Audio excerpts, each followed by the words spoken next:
انا كمان عندي هنا في السيستم اقدر ان انا اشوف الستودنت انرولمنت، الهيستوري بتاع الانرولمنت الستودنت.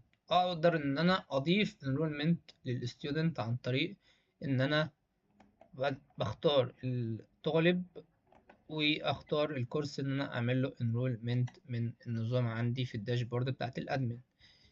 عندي كمان في السايد بار البيمنت ريبورت، تقارير الدفع، الاوفلاين بيمنت.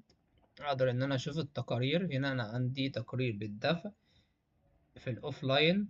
هنا الايتم، اسم الكورس او اسم الكتاب او اسم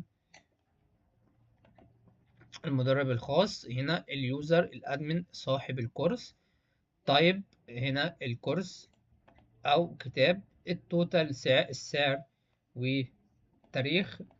هنا البيمنت انفو، اقدر ان انا اعمل لها داونلود واشوف تفاصيل عملية الدفع، سواء انستا باي، فودافون كاش. بيبعت سكرين بتحقق من عملية الدفع عن طريق ان هو بيبعت سكرين شوت في عمليات الاوف لاين بيمنت.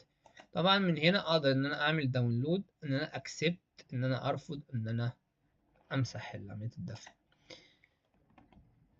الادمن ريفيو، ارباح الادمن من عملية البيع.